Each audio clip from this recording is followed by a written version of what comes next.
Yemen में भारतीय nurse Nimisha प्रिया के सिर पर लटक रहा मौत का फंदा। यमन के राष्ट्रपति ने निमिषा की सजाए मौत पर लगाई मंजूरी की मोहर। 3.5 करोड़ ब्लड मनी के भुगतान से ही मिल सकती है निमिषा को माफी।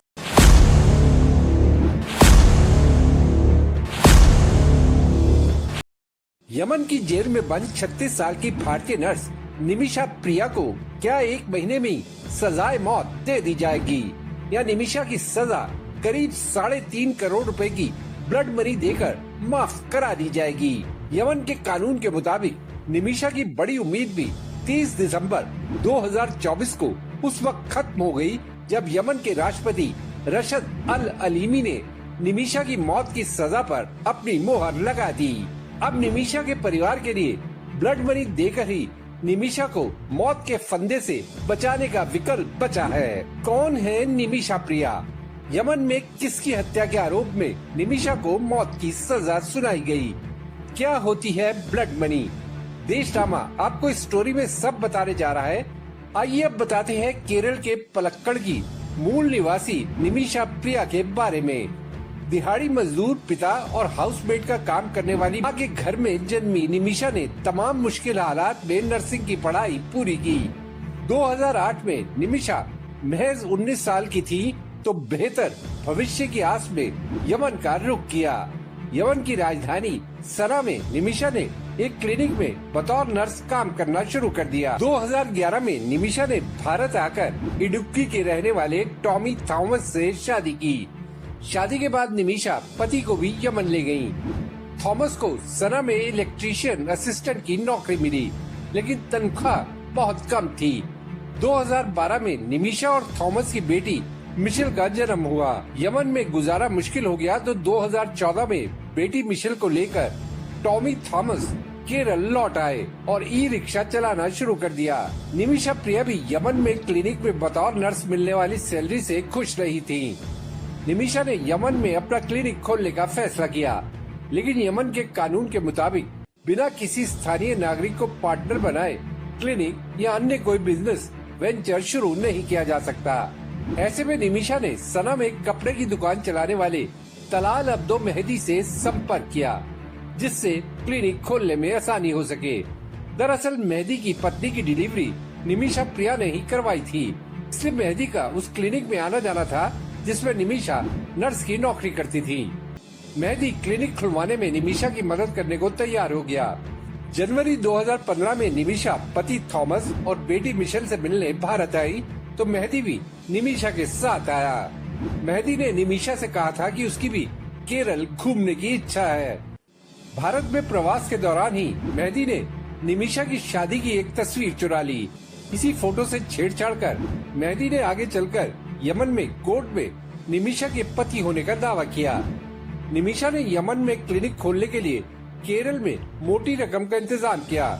इस काम में रिश्तेदारों ने निमिषा की मदद की। तब पति थॉमस और बेटी मिशेल को साथ लेकर यमन ले जाने के लिए कागजी कार्रवाई भी शुरू कर दी।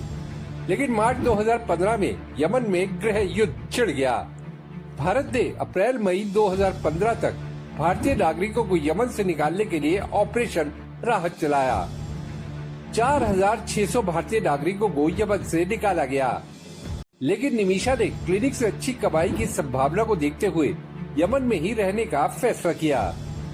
2016 आते आते मेहदी ने अपना असली रंग दिखाना शुरू कर दिया। मेहदी जहां निमिषा का उत्पीड़न करने लगा, वहीं क्लिनिक का प्रॉफिट भी हड़पने लगा। निमिषा का पासपोर्ट भी मेहदी ने जबरन छीन लिया। निमिषा ने मेहदी की शिकायत पुलिस में दर्ज कराई। मेहदी ने पुलिस को शादी की एडिटेड फोटो दिखाकर दावा किया कि वो निमिषा का पति है। तब निमिषा को 6 दिन के लिए जेल भी रहना पड़ा था। उधर निमिषा की शिकायतों के आधार पर मेहदी को भी कई बार जेल जाना पड़ा। निमिषा के मुताबिक जेल के वार्डन ने ही उसे सलाह दी थी कि वो मेहदी को बेहोशी का इंजेक्शन देकर अपना पासपोर्ट वापस ले सकती है। आरोप के मुताबिक जुलाई 2017 में मेहदी एक दिन ड्रग्स के असर में था तो निमिषा ने उसे बेहोशी का इंजेक्शन लगा दिया, लेकिन डोज ज्यादा होने की वजह से मेहदी की मौत हो गई। ऐसे में मेहदी की लाश को ठिकाने लगाने के लिए निमिषा ने अपनी एक नर्स दोस्त हानन से मदद मांगी। इसके बाद मेहदी की लाश के टुकड़े कर वाटर टैंक में डाल दिया गया। अगस्त 2017 में निमिषा और हानन को गिरफ्तार कर लिया गया। बाद में निमिषा को मौत की सजा और हानन को उम्र कैद सुनाई गई।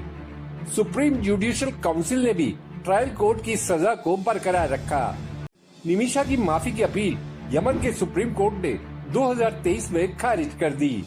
यमन के राष्ट्रपति ने भी 30 दिसंबर 2024 को निमिषा की मौत की सजा के फरमान पर मंजूरी की मोहर लगा दी। निमिषा के परिवार के वकील सुभाष चंद्रन के के मुताबिक यमन में राष्ट्रपति की ओर से मौत की सजा पर मंजूरी दिए जाने के 1 महीने के अंदर ही उस पर अमल कर दिया जाता है। ऐसे में निमिषा के परिवार को उसे बचाने के लिए 3.5 करोड़ रुपए की ब्लड मनी इकट्ठा करने के लिए बहुत कम वक्त बचा है। निमिषा की सजा माफ कराने के लिए अब यही रास्ता बचा है। शरिया कानून के मुताबिक मेहदी का परिवार ब्लड मनी लेने के लिए तैयार हो जाए तो निमिषा की सजा माफ हो सकती है। ब्लड मनी के इस विकल्प को स्थानीय भाषा में दिया कहा जाता है। 2020 में निमिषा को बचाने के लिए सेव निमिषा प्रिया इंटरनेशनल एक्शन काउंसिल का गठन किया गया। इसमें दुनिया भर से चंदा जुटाया जा रहा है। बताया जा रहा है कि केरल के एक बिजनेसमैन ने इसके लिए 1 करोड़ रुपया देने की हामी भरी। निमिषा की मां प्रेमा कुमारी पिछले साल के शुरू में यमन की राजधानी सना पहुंची थी। वो निमिषा की मौत की सजा माफ करवाने और मेहदी के परिवार के साथ ब्लड मनी के लिए बातचीत करने की दिशा में काम कर रही थीं। प्रेमा कुमारी निमिषा प्रिया इंटरनेशनल एक्शन काउंसिल से जुड़े सैमुअल जेरोम के घर पर रहती हैं। सैमुअल जेरोम NRI सामाजिक कार्यकर्ता है और काउंसिल की गतिविधियों का समन्वय करते हैं।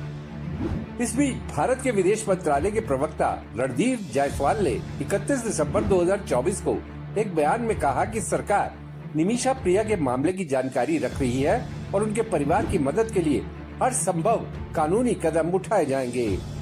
2023 में विदेश मंत्री S जयशंकर ने भी निमिषा को लेकर बयान दिया था कि सभी विकल्पों पर विचार किया जा रहा है। जब भी ब्लड मनी का नाम लिया जाता है तो दुबई में भारतीय मूल के होटल कारोबारी डॉक्टर SPS ओबराय का नाम खुद ब खुद जुबान पर आ जाता है। खाड़ी के देशों में ओबराय कम से कम 142 लोगों की मौत की सजा ब्लड मनी के जरिए माफ करा चुके हैं। इसके लिए वो अपनी जेब से $26 लाख का भुगतान कर चुके हैं। याद कीजिए 2011 में UAE में एक पाकिस्तानी नागरिक की हत्या के सिलसिले में 17 भारतीय नागरिकों को मौत की सजा सुनाई गई थी। डॉक्टर SPS ओबराय ने इनके लिए $14 लाख की ब्लड मनी जुटाकर इन 17 भारतीयों के स्वदेश लौटने का इंतजार किया था। अब देखना होगा कि निमिषा प्रिया का क्या होता है। क्या ब्लड मनी से मिल जाएगी निमिषा को माफी या 1 महीने के अंदर ही यमन की सरजमी निमिषा की कब्रगाह बन जाएगी। देशनामा के लिए खुशदीप सहगल की रिपोर्ट। आपको ये वीडियो कैसा लगा या अगर आपके दिमाग में कोई सवाल है तो कमेंट बॉक्स में जरूर बताइएगा। वीडियो पसंद आया तो लाइक शेयर करना ना भूलिएगा। आपने देशनामा को सब्सक्राइब और नोटिफिकेशन के लिए घंटी वाला बटन दबा ही दिया होगा। फिर मुलाकात होगी आपसे, तब तक के लिए नमस्कार।